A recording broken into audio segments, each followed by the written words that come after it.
Sejam todos muito bem-vindos ao Centro Espírita Nosso Lar, Casas André Luiz.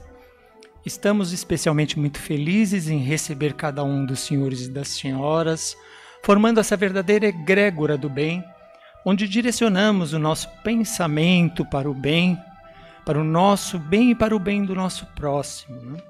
E vindo buscar aqui nesta casa algo muito importante para a criatura humana, que é o conhecimento. E especificamente falando, o conhecimento dessa maravilhosa doutrina, que é a doutrina dos espíritos, codificada por Allan Kardec.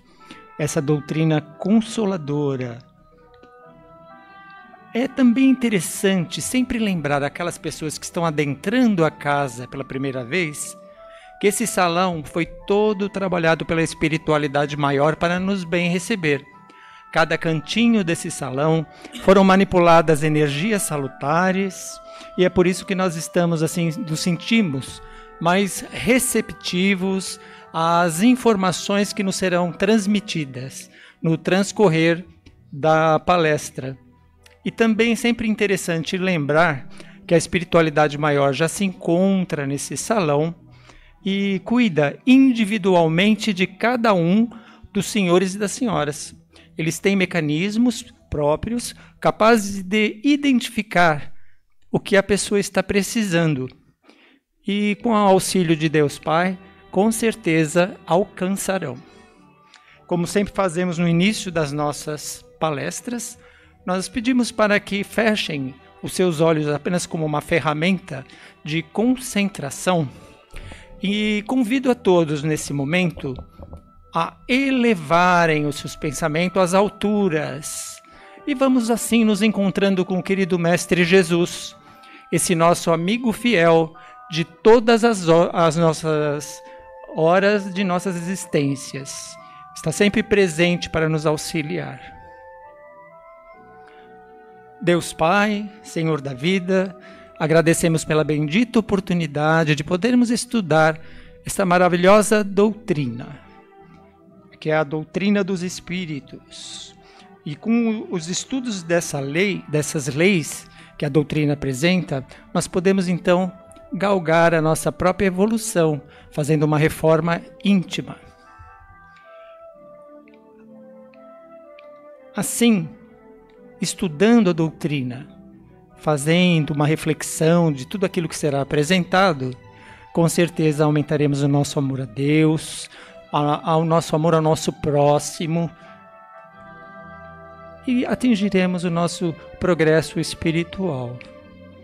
Assim seja, graças a Deus. E como tema da palestra de hoje, que será apresentado, será o bem e o mal, com o livro base, a Gênese, no capítulo 3, no itens de 1 a 10. O autor, Allan Kardec. Nós vamos então receber nossa querida palestrante de hoje, envolvendo em muita luz, que é a Lúcia Mello, que ela possa ser muito feliz nas suas explanações. Obrigada. Seja muito bem-vinda, Lúcia. Bom dia a todos, sejam muito bem-vindos. Hoje a gente vai falar de bem e mal, e a proposta de reflexão de hoje é a gente trazer isso um pouco para o aqui e agora, né? Não ficar não só na reflexão filosófica, mas trazer para essa nossa vida aqui de convivência, nesse nosso aqui e agora, nessa experiência reencarnatória que a gente vive, lembrando que, como espíritos imortais, nós somos a soma de muitas personas, de muitos egos, né? Hoje eu estou Lúcia, você está José, outro está João, outro está Maria, outro está Eduardo, né? Nós estamos, mas nós somos a soma de todas essas personas, esses egos, que formam a nossa individualidade, né? E, em função disso, nessa nossa jornada evolutiva, de muitas encarnações, nós fazemos escolhas, às vezes boas, às vezes não tão boas, mais equivocadas, mas que fazem essa dualidade do bem e mal, elas compõem essa nossa individualidade, essa nossa jornada. É importante, faz parte disso, né? E sob essa ótica que a gente vai começar. E quando eu falo de bem, de mal, de uso do livre-arbítrio, de escolhas, dessa jornada que a gente faz de experiências, eu tenho que falar de autoconhecimento, não tem como não falar disso. E esse vai ser o nosso norte hoje, para falar de bem e de mal. Bom, É quase impossível a gente falar de autoconhecimento sem lembrar do nosso filósofo grego Sócrates, o velho e bom Sócrates, né? Falou de autoconhecimento, a gente lembra logo dele, que lá no século IV a.C., ele já nos fazia esse convite. Por que será, né? Conhece-te a ti mesmo. Então, ele dizia que antes do homem se preocupar em querer conhecer a origem, a natureza, né, das coisas, que ele deveria primeiro começar a conhecer a si mesmo. Desde aquela época, ó, século IV a.C., ele já fazia esse convite. Então, Sócrates, ele tinha por hábito andar pelas ruas, as praças, né, em Atenas, e ele perguntava para as pessoas: você sabe o que você diz? Você realmente tem certeza daquilo em que você acredita? Bem inquietante, né? Você sabe o que você sente? E as pessoas ficavam, as mais diversas reações, curiosas, irritadas, surpresas, né? Porque, na maioria das vezes, elas não sabiam responder e nunca tinham verdadeiramente parado para refletir sobre suas crenças, seus valores, seus ideais, né? E não foi à toa que ele deixou marcas, né, tão profundas no pensamento humano, considerado o pai da filosofia, que Kardec colocou na introdução do Evangelho segundo o Espiritismo.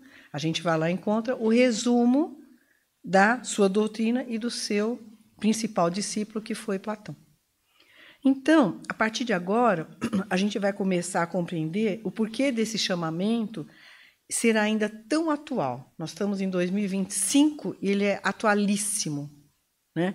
E necessário para todos nós, o conhece-te a ti mesmo, até para compreender esse contexto do bem e do mal na nossa vida. Bom, 2025, fizemos uma breve viagem no tempo, né, do século IV a.C. para 2025. Né?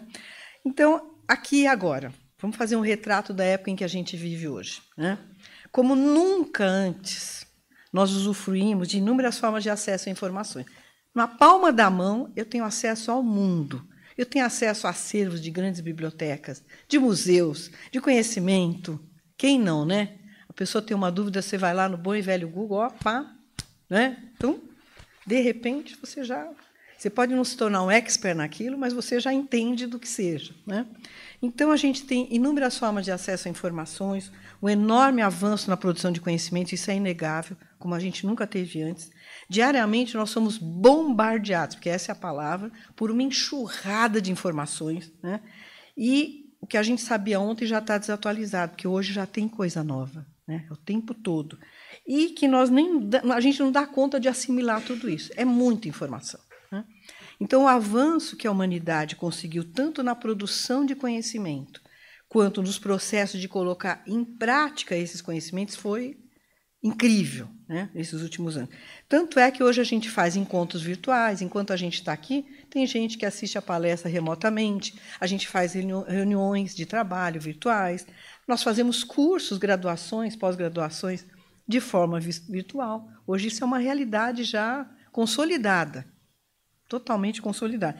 Nós estamos aí nos deparando com os recursos, as ferramentas da inteligência artificial, que a gente nem sabe bem onde isso vai dar, né? Ainda é uma coisa nova, né? Que ainda vai trazer muita discussão, muito debate. Então, nós nunca tivemos tão conectados com o mundo externo como hoje. Pelas redes sociais, Instagram, pelo WhatsApp, vídeos, YouTube, e-mail, plataforma de videoconferência, tudo, né? Aplicativo de comunicação, mas, em contrapartida, a nossa conexão interna, ela nunca foi tão ignorada, tão esquecida, tão negligenciada. Existe um médico que eu gosto demais, inclusive ele tem um programa aqui na rádio, no Jardim das Oliveiras, Dr. Alberto Almeida. Ele é excelente, é lá do Belém, né? Lá de Belém. Ele é médico, psicoterapeuta espírita, e ele analisa essa questão de uma maneira muito apurada, assim. Ele pondera o seguinte, que a gente não se dá conta de que nós compensamos externamente justamente com aquilo que nos falta internamente.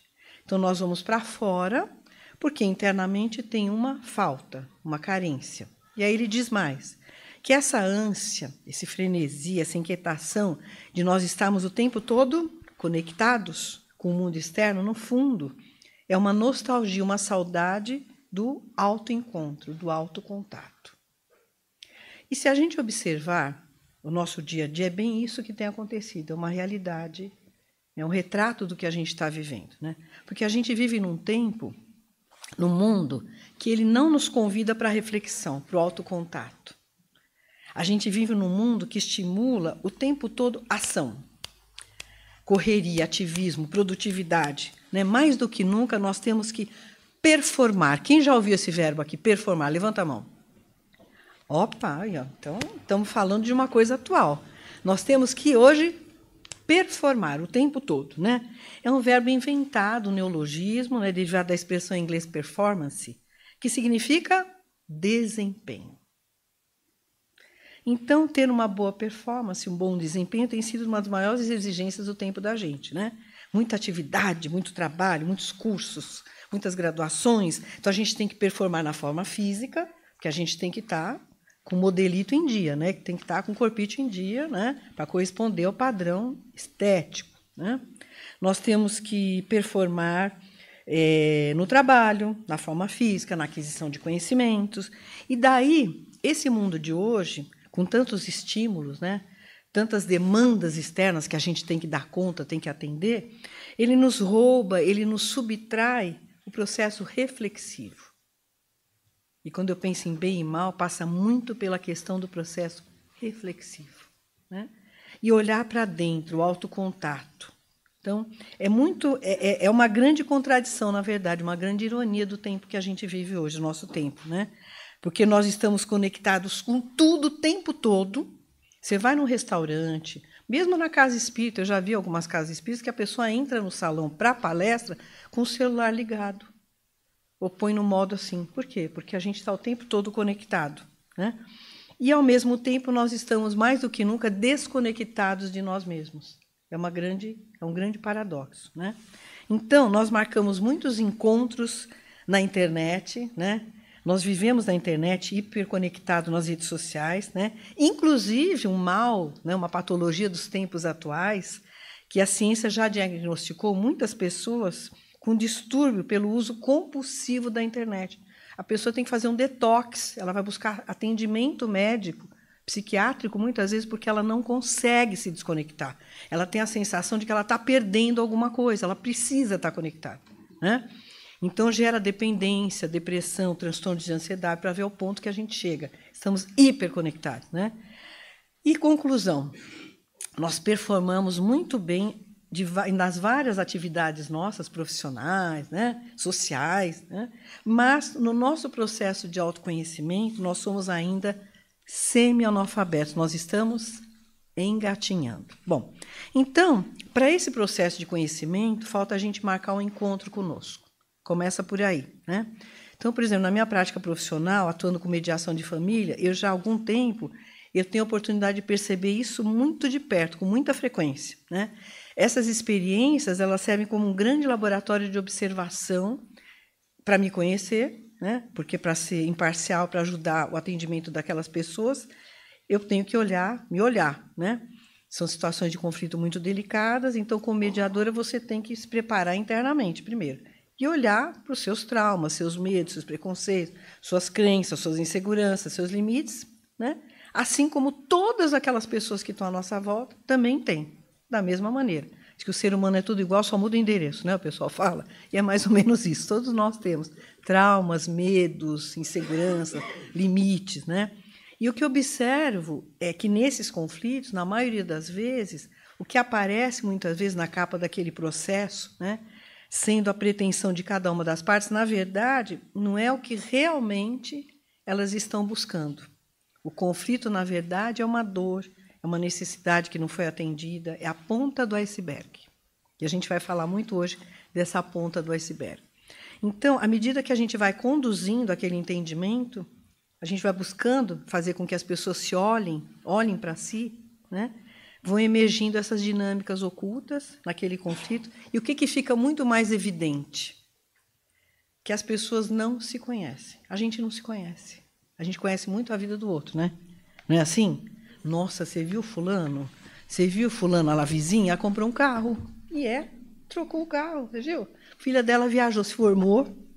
A gente, às vezes, sabe tudo o que acontece no nosso entorno, com as celebridades, né? Fulano se separou, casou. Ela até deu uma risadinha, até ela se identificou. Então, a gente conhece tudo o que acontece à nossa volta. Mas da gente mesmo, desse autocontato, autoconhecimento, a gente ainda ignora muito, bastante. Né? Então, a gente não se conhece. Né? A gente não conhece os nossos sentimentos, nossos limites afetivos, financeiros, nossos valores, muitas vezes. Né? Então, mais do que ser ouvido, a gente precisa, muitas vezes, ser reconhecido. Né? Então, isso é só uma das muitas situações que nós vivemos diariamente que revelam o quanto a maior parte de nós não tem a menor ideia de quem seja. A gente vive muito distanciado da gente mesmo, né? Do que a gente sente, dos nossos valores, dos nossos sentimentos, nossas crenças. Né? E, às vezes, a gente faz uma ideia completamente distorcida da gente mesmo, do que nós somos. Às vezes, muito acima ou muito abaixo. Né? Então, a grande maioria de nós passa uma vida sem perceber o que acontece na nossa vida. E isso tem tudo a ver com a minha assinatura nesse processo. Não é responsabilidade dos pais. Eu sou assim por causa dos meus pais. Porque senão seria diferente. Não é responsabilidade do marido ou da esposa. Não, eu sou assim porque o meu marido, olha, a minha esposa, que a gente tem que achar alguém para se responsabilizar pelo nosso processo, né? Ou o companheiro, ou do chefe, ou do dirigente do centro. Não, a culpa é do dirigente do centro. Né? Muito menos de um espírito obsessor, porque o espírito adora responsabilizar o espírito obsessor. Eu acho que eu estou com alguma obsessão. Acho que vou passar lá no plantão, tomar um passe forte, que também tem essa gradação, né? Vou tomar um passe forte, porque o problema não é comigo. Tem alguém aí que está... E a pessoa esquece da sintonia, né? Bom, então o que é importante a gente lembrar é que nós somos os roteiristas da nossa biografia. Ninguém é. Nós somos roteiristas, né? As nossas escolhas diárias, e isso passa pela questão do bem e do mal, né? São as nossas escolhas diárias que vão fazer essa nossa biografia. A gente está fazendo isso todo dia, aqui e agora. Essa escolha que vocês fizeram hoje. Está um domingo frio. Está bom para ficar na cama. O que mais está bom para hoje? Maratonar minissérie. Série na TV. O que mais? Sugestões. O que está bom fazer hoje de manhã? Podem sugerir, gente. Aqui é interativo. O que mais está bom fazer hoje de manhã? Comer. Fazer? Fazer nada também é uma alternativa. Não vou fazer nada. Hoje é meu dia de ócio. O que mais? Domingo, friozinho, futebol? Tem corrida hoje? Não estou sabendo se tem corrida. O que mais? Ir no mercado? Fazer aquela faxina no armário. Nem pensar, pelo amor de Deus, Lúcia. Me poupe. O que mais? Lavar o carro. E aí, olha que coisa estranha, se escolher vir justamente para cá. Opa, aí, ó. Escolhas. Nós fazemos o tempo todo. O tempo todo. Nós somos os roteiristas da nossa biografia. Eu faço escolhas o tempo todo. Né? Então, e por qual razão a gente ainda tem tanta dificuldade de se autoconhecer? A Joana de Ângeles, que foi a mentora do Divaldo, que tem uma série psicológica brilhante, é um tratado de psicologia que vale a pena ler. É difícil, mas é maravilhoso. É para ler de forma sistemática, como um estudo mesmo. Né? Ela compara a nossa mente a um iceberg. Quem já viu um iceberg aqui? É uma montanha de gelo. É uma coisa assim, você se sente um nadinho assim, bem perto daquilo. Você fala, Jesus, como a natureza é fantástica. É um paredão de gelo imenso. Né? Então, ela fala que a nossa mente, ela compara a um iceberg. Tudo aquilo que está do lado de fora da água corresponde ao nosso consciente. É a ponta do iceberg, é o que a gente consegue ver. E o que está submerso é o nosso inconsciente. Então, nós conhecemos muito pouco do que nós somos de verdade. Boa parte da nossa personalidade é desconhecida, é inconsciente. E é assim porque o nosso inconsciente funciona como um filtro daquilo que não serve para estar o tempo todo na nossa consciência. Faz aquela seleção. Falando de um jeito bem simples. Então, tomar contato com esse lado da gente, tomar consciência disso, geralmente incomoda, desestabiliza, causa dor, deprime. Porque a gente vai entrar em contato com aquilo que o Jung chamou da sombra da personalidade. E o que seria essa sombra, né? Uma pessoa que nós apresentamos para o mundo de uma maneira muito simplificada. Então, Jung diz que nós criamos personas. Persona é o nome dado à máscara que é usada pelos atores no teatro grego para identificar o personagem interpretado. Então, todos nós temos vários personagens nessa nossa vida de convivência, de sociedade. Todos nós, né? A do trabalho, da família, a do centro espírita, da escola. Uma identidade para navegar na internet que corresponde ao quê? Às expectativas da audiência que é formada pelos membros da rede, né? E que muitas vezes não são a mesma pessoa. Então, a necessidade de reconhecimento, de afeto, de adaptação, de pertencimento ao grupo, são as razões que nos fazem agir dessa maneira, todos nós. Né? Então, são muitos personagens, e alcançar esse equilíbrio, essa coerência entre eles é um desafio. Né? E quanto mais a gente conseguir esse equilíbrio, mais saudável nós vamos ser. Isso não é fácil. Né? Então, essas pessoas, elas não se excluem, né? Mas a busca é sempre pelo equilíbrio entre as nossas possibilidades com as nossas aspirações.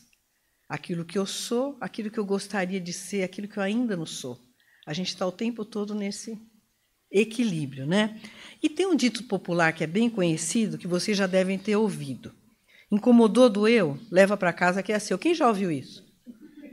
Todo mundo riu, todo mundo quieto, hein? Quieto.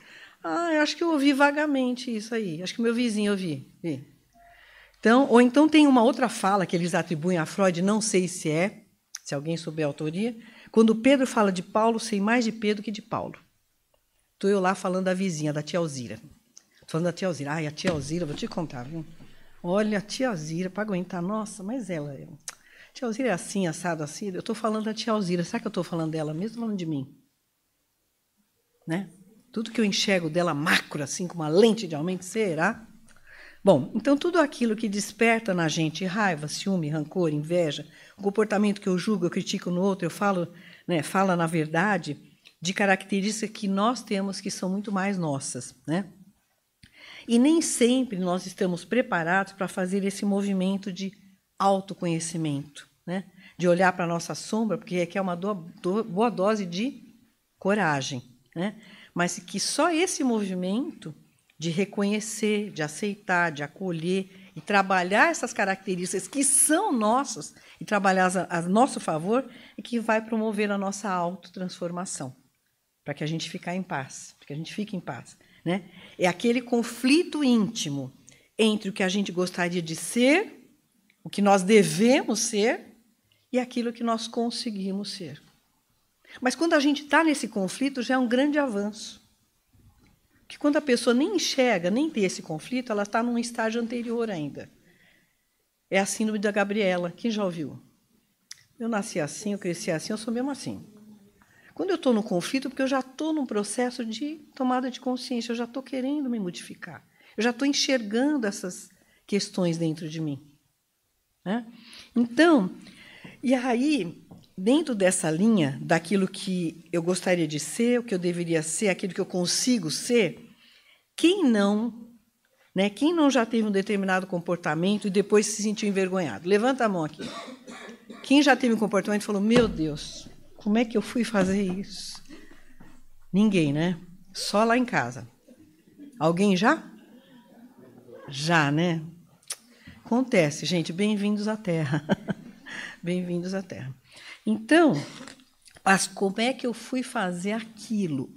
Justamente eu, fiz 5 anos de doutrina espírita, fiz o curso de evangelho, sou passista, dou palestra. Como assim? Eu. O outro, tudo bem. Mas eu? Olha a nossa arrogância, né? Pois é. Então, bom, como é que eu fui ter aquela reação, fazer aquilo? Porque nós não nos conhecemos, né? Estava ali na base do iceberg, estava ali escondidinho, né? A gente não tinha a menor consciência de que a gente tinha, assim, aquele nosso lado de inveja, de maledicência, de preguiça, de intolerância, de preconceito, de julgamento, de orgulho, que está lá, faz parte do que nós somos. Faz parte de nós, né? É nosso. Né? Então, não é a gente acabar, destruir, negar esses defeitos morais, essas imperfeições, que nós carregamos, é nosso. Mas é reconhecer e acolher e trabalhar diariamente para transformá-los, para modificá-los. Então, a negação não é o caminho, né? Então, a gente só consegue mudar aquilo que a gente reconhece, que admite que tem, né? E aí, vamos trazer essa questão aqui para a nossa praia, para o meio espírita. Boa parte de quem está aqui é espírita? Simpatizante? Geralmente a gente é, né? Olha, eu não faço curso, mas eu gosto, eu venho aqui, eu me sinto bem, eu recebo um passe, eu vou para casa pensando em tudo que é dito, né? Então, no meio espírita, quem já frequentou um pouco de palestra, já viu falar na famosa reforma íntima? Já viram falar? É quase um mantra no meio espírita. Quem já viu falar? Praticamente todo mundo, nas obras, nas palestras e tal. Então, o que acontece? Muita gente, infelizmente, no meio espírita, né, entende a reforma íntima, né, de uma forma, às vezes, distorcida, mal interpretada. Né? Ao invés de fazer o processo de reforma íntima, faz o processo de tortura íntima. Sabe como é que é o processo de martírio íntimo? A pessoa acorda e fala, hoje eu vou me tornar espírito de luz. Dessa encarnação não passa. Eu pensei, botei a foto do Chico e do Divaldo na geladeira. Eu vou lá e falo, é esse o meu modelo. Acho bacana, acho que tem valor, é importante, mas vamos devagar com a dor, como falava com a minha avó, né? Porque a gente não vai fazer essa transformação, gente, numa encarnação só. Quando eu pego o Divaldo e o Chico e põe na geladeira, que eles são maravilhosos, né? Eu acho que é inspirador, é importante. Mas são muitas encarnações, são muitas caminhadas. Essas pessoas todas, Madre Teresa de Calcutá, Gandhi, Divaldo, tantos outros que a gente pode falar, são inspiradores, são referências, e é importante ter referência. Nós precisamos de referência, principalmente nesse mundo que a gente vive, que a gente liga a televisão, arrepia todos os cabelos, né? Do que a gente está vivendo. A gente precisa dessas referências. São estímulos, são referências importantes, são inspiradores. Mas a gente tem que saber que cada um de nós vai fazer essa transformação, essa reforma íntima, no seu tempo, no seu caminhar, no seu estágio de consciência. Se a gente pegar a nossa família, no microcosmo da família, pai, mãe, 2 filhos, vamos pegar o básico, né? Cada um lá está num estágio de consciência. Não é assim? Eu falo, meu Deus, mas eu venho no centro espírita sempre, nasci no lar espírita, eu faço evangelho no lar, eu leio, e minha filha não está nem aí, Deus o livre. Falando no evangelho, ela sai correndo, está lá no shopping. Vocês já viram esse filme? Acontece na casa de vocês? Ufa. Por quê? Porque ninguém doutrina ninguém, você não faz a pessoa ampliar a consciência a fórceps. Cada um tem o seu estágio de compreensão. Se no microcosmo acontece isso, imagina no macrocosmo da sociedade. Nós estamos convivendo cada um no estágio de compreensão. Cada um fez a sua jornada no seu tempo, né? Então, a questão da reforma íntima não pode se tornar tortura íntima, martírio íntimo, né? O Vanderlei de Oliveira tem um livro maravilhoso que chama Reforma Íntima Sem Martírio, recomendo, muito bom. As dores psicológicas do crescimento interior, maravilhoso, vale a pena ler, porque ele desmistifica essa questão da pessoa querer, da noite para o dia, criar asa nas costas, porque não tem como. Evolução é processo, são etapas, é ampliação da consciência, né? Então, a reforma íntima não é diferente, ela é um trabalho processual, ela obedece uma sequência. A gente tem que respeitar o nosso tempo, fazer essa jornada de autoconhecimento com leveza, com prazer de viver. Então, costuma-se observar hoje, na atualidade, uma neurotização, o Vanderlei fala isso, da proposta de renovação interior. Muita impaciência e severidade têm acompanhado esse desafio, levando ao perfeccionismo por falta de entendimento do que seja realmente a reforma íntima, né? Então, o que a gente não pode fazer é a inimizade com o homem velho. Essa expressão homem velho é tudo que a gente traz da nossa bagagem, do nosso repertório de muitas existências. Eu sou espírito imortal, eu estou numa jornada, isso daqui é só um estágio. Eu estou Lúcia hoje, mas eu já fui muitas outras pessoas, e eu sou a soma de tudo isso, com imperfeições e virtudes. O bem e o mal, a dualidade, ela está sempre convivendo dentro de mim. Sempre, né? Eu trago essa bagagem, esse repertório. Então, a inimizade com o homem velho, tudo aquilo que eu já fui, é extremamente prejudicial ao desenvolvimento dos valores divinos em nós. Porque nós gastamos toda a nossa energia para nos combater. E não para construir virtudes e conquistar as nossas sombras. Que esse é o caminho, esse é o processo, né? Aí o que acontece? Eu finjo que eu perdoei, eu finjo que eu falo manso, eu finjo que eu não sou crítica do comportamento alheio. Eu não sou, eu já passei desse estágio, né? Que eu sou muito tolerante, mas no fundo a minha vibração não mudou. Né? Então não dá para fazer reforma íntima de fachada, né? Eu não perdoei, eu continuo intolerante, eu continuo reprovando o comportamento daquele colega, eu continuo vaidoso, egoísta, porque para isso eu tenho que admitir e reconhecer que todas essas imperfeições fazem parte do pacote, estão aqui em mim, para poder trabalhar. Né? E quando eu não tomo consciência, eu nego, essas forças da alma, elas têm uma potência tão grande que acaba por me prejudicar, me adoecer. Vão aparecer na forma de sintomas de doenças, de desequilíbrios emocionais, físicos, que eu nego. Eu nego. Então, a gente vai avançar um pouquinho, já estamos finalizando. A experiência da reencarnação dentro desse nosso corpo físico e das experiências materiais que nós vivemos amortece as nossas percepções e sensações. Né?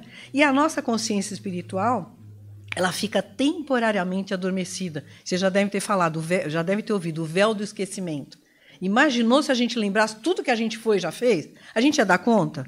A gente mal dá conta de hoje, dessa persona que nós somos hoje, que dirá se a gente lembrasse tudo. Né? Então, essa consciência espiritual ela fica temporariamente adormecida pelas próprias impressões da matéria, do peso da matéria. E exige um grande esforço da gente para que a gente consiga fazer esse movimento de autopercepção, de romper os automatismos do que a gente foi em várias outras encarnações, que está aqui com a gente. Né?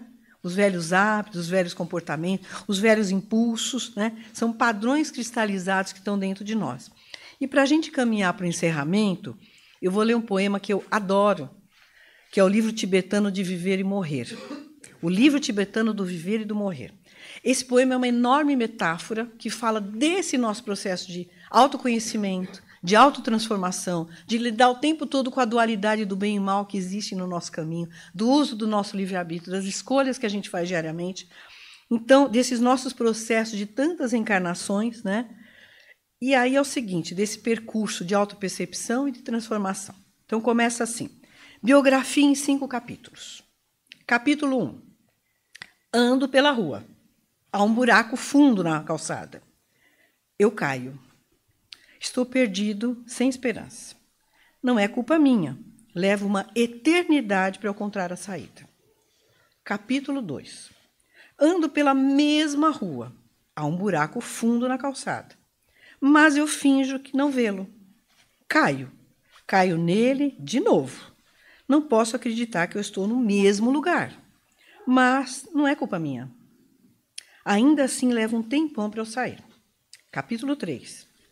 Ando pela mesma rua. Há um buraco fundo na calçada.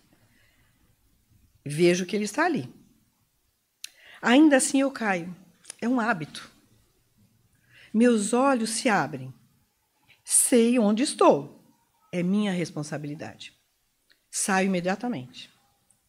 Capítulo 4. Ando pela mesma rua. Há um buraco fundo na calçada. Eu dou a volta. Ando por outra rua.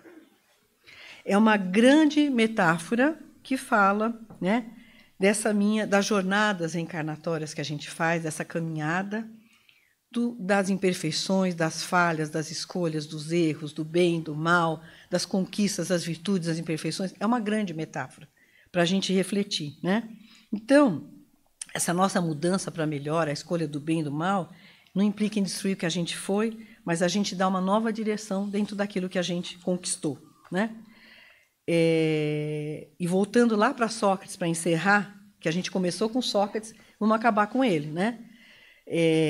Quanto mais e melhor nós nos conhecermos, as nossas potências, os nossos limites, qualidades, defeitos, mais teremos o controle das nossas escolhas, do nosso processo evolutivo, de exercermos a nossa automestria, né? De nos responsabilizarmos pelo nosso processo evolutivo.